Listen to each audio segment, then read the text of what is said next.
जय श्री राम। भजन भागीरथी के अविरल पर्वा में आप सभी का सुस्वागत है।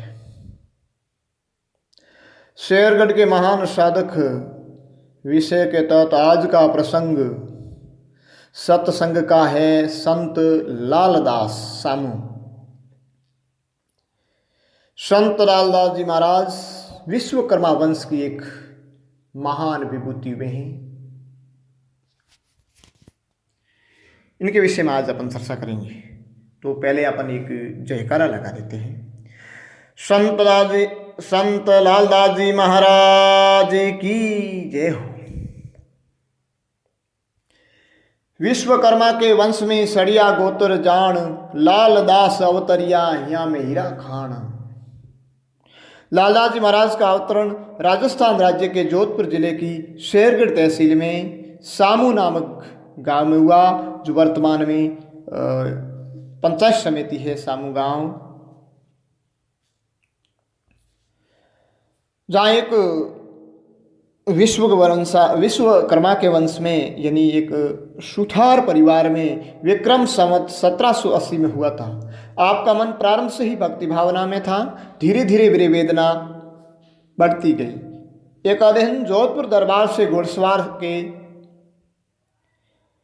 अरली सीमा में आकर रुके। कुछ घुड़सवार थे जो प्रहलादपुरा कहलाता वर्तमान में, वहां कर रुके। आप उस समय बीकानेर से आ रहे थे। पास में गुजरते वक्त देखा कि महाराजा के नौकर घोड़ों को लड्डू आदि उत्तम भोजन दे रहे हैं। आपके मन में विचार आया कि ये घोड़े भी लड्डू खा रहे हैं और अपने को तो कुछ मिलता ही नहीं है। एक विकट परिस्थिति में आप जीवन जी रहे थे और तत्समय की मारवाड़ की परिस्थिति ही कुछ ऐसी थी। कुछ लोग बड़ी विवश से गुजर रहे थे। तो ऐसा विचार करते हुए भक्त ध्रुव की बात याद आ गई। मन में दृढ़ संकल्प लेते हुए कि आज से सब कुछ छोड़कर राम जी की माला फेरेंगे। भक्त ध्रुव ने भी जब सब कुछ छोड़ करके राम की माला फेरी तो उनको अटल राज्य मिला था। सब कुछ देने वाले वही। घोड़ा लड्डू खाते हैं मिनकाम हरी जात, दाल बाटी नह मिलत हरी, लालू थारे हाथ। ऐसा निर्णय करके पास ही कैर वृक्ष की सघनता में बैठकर 3 दिन तक अखंड समाधि में मग्न हुए, ध्यान में। उपदेश पहले से लिए हुए थे। श्री राम से अखंड लिव लगा दी। तन मन की शुद्धि भूल गई। चतुर्थ दिन कुछ महिलाएं भोजन पानी आदि सामग्री लेकर अपने खेत जा रही थी। खेत में जो किसान लोग काम कर रहे थे उनके लिए भाता लेकर के जा रही थी, भोजन सामग्री लेकर के।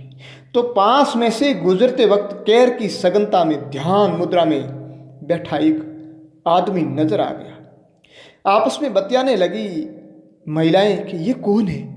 दूसरी ने कहा ये कल भी यहीं बैठा था। अतः समक्ष जाकर देखें, यानी निकट जाकर के, समीप जाकर के, समक्ष खड़े होकर के देखते हैं। महिलाएं देखने के लिए ऐसा विचार कर महिलाएं सामने जाकर दंडवत प्रणाम करते हुए श्री राम की ध्वनि करती है। श्री राम की आवाज़ कान में आते जाते ही संत श्री ने चक्षु खोले। देखा कि समक्ष महिलाएं खड़ी हैं। पल खोलते ही स्वामी जी ने कहा श्री राम राम राम राम। महिलाएं बोली महाराज जी थोड़ा पानी पिए, भोजन करें। परंतु महाराज ने कहा नहीं। उन्होंने हठ पकड़ लिया कि जब तक आप पानी नहीं पिएंगे तब तक हम यहाँ से रवाना नहीं होंगे। अब महिलाओं का भी हट होगा। स्वामी जी ने महिलाओं का प्रभु के प्रति अथाह प्रेम देखकर थोड़ा पानी पिया। श्री राम राम की ध्वनि करते पुनः ध्यान में महिलाएं अपने खेत जाकर वापस घर आई। कुछ समय घर ठहर कर रावड़े कोट गई और कहा कि ठाकुर साहब केरली सीव में एक संत बैठा माला फेर रहा है, कुछ भी खाता पीता नहीं है। हमारे अत्यधिक आग्रह पर 2 घूंट पानी पिया। ठाकुर कुछ समय तक शांत मुद्रा में बैठ जाते हैं। मन में विचार आता है कि संत का दर्शन करना चाहिए। नौकरों को आदेश देते हैं, रथ तैयार करवाते हैं। नौकर रथ तैयार करते और कहते हैं कि हुक्म, रथ तैयार हैं। नौकर सहित ठाकुर संत दर्शन को जाते हैं।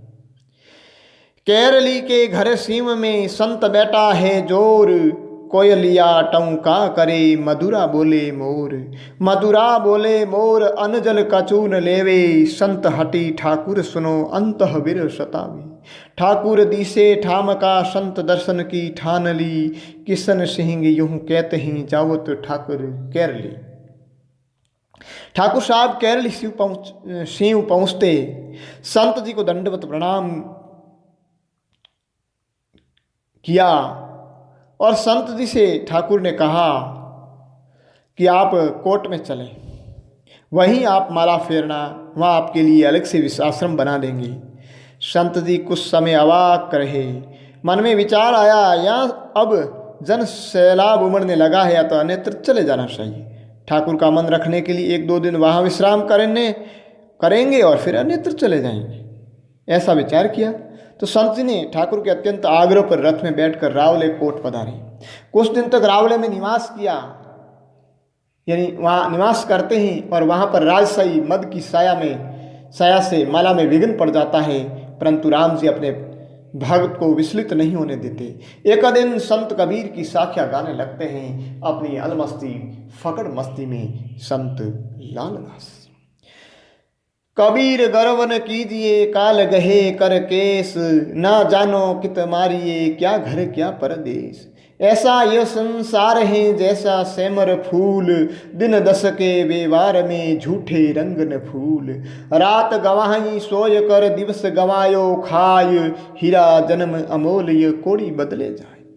साखियाँ गाते गाते आपकी विरह वेदना अति तीव्र हो जाती है। विचार आता है कि साई ठाट बाट में फंसकर नरक की ओर क्यों जाए।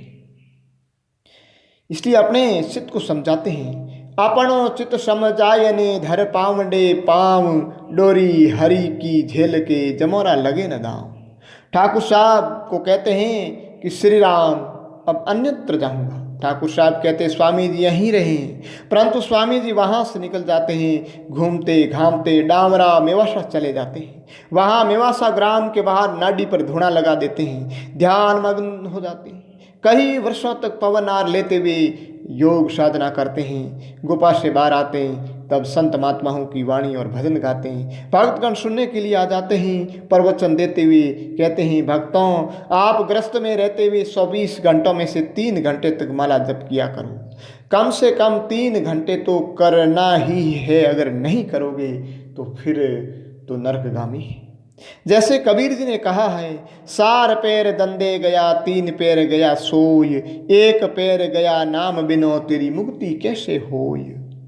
मानव तन बड़े सौभाग्य से मिला है जो देवताओं को भी दुर्लभ है। बड़े भाग मानुष तन पावा, सुर दुर्लभ सदग्रंथ न गावा। ये रामचरितमानस में तुलसी जी ने कहा है। धन्य बड़भागी वे लोग हैं जिनको मानव जीवन के प्रारंभिक समय में ही विवेकी तथा वैराग्यवान महापुरुष व सत्य संत का सानिध्य प्राप्त हो जाता है। अतः मानव जीवन के अंतिम समय में मिले तब भी इस अवसर को सूखने नहीं देना चाहिए। कहा भी है जागे तभी सवेरा, संत कबीर कहते हैं अवसर बार बार नहीं आवे, चाहे तो कर ले भलाई जन्म जन्म सुख पावे। तो लालदास जी महाराज ने कई वर्षों तक सत्संग पर वसन दिए। एक दिन विचार आया अब पर्दे हो जाएंगे, अतः सामू गांव की ओर रवाना हो जाते हैं। ग्राम पहुंचने पर भक्त मंडली बापसी को घेर लेती है। बाप जी ने 1-2 दिन प्रवचन दिए और कहा सज्जनों समाधि खोदे। सज्जनों ने समाधि खोद कर तैयार कर ली। आप समाधि में बैठते समय पगड़ी जो यानी साफा, झोली, कमंडल अपनी शिष्या एक जौनी चौधरी को देते हुए कहते हैं कि यह रसोई में रखना। आपके वंशज धन धान्य सुख संपन्नता से परिपूर्ण होंगे, जिनके वंशज आज भी बड़ी श्रद्धा से पूजा अर्चन करते हैं। भू समाधि में प्रवेश होते होते कहा पागल कुत्ते के काटने पर यहाँ पर परिक्रमा देने से रेबीज नहीं होगा, शारीरिक मानसिक रुग्णता भी ठीक होगी। ऐसा कहते हुए 250 वर्ष पूर्व कार्तिक पूर्णिमा को जीवित भू समाधि ले ली। समाधि स्थल पर पूजा अर्चना होती है, अनंत श्रद्धालुओं के श्रद्धा का केंद्र बना हुआ है। विशेषकर चौधरी जो जौनी है भक्त सच्चे दिल से श्रद्धा रखते हैं। लालदास जी महाराज ने मेवासा ग्राम में 20 वर्ष तपस्या की थी। आते वक्त आपने पत्थरकुंडी नाडी में डाल दी थी, जो आज भी पानी पर तैर रही हैं। उस संत की तपस्या, दिव्यता, सिद्धि तो आज भी प्रकट जीवंत और साक्षात स्वरूप में है। बोले लालदास जी महाराज की जय हो, राम जी महाराज की जय हो।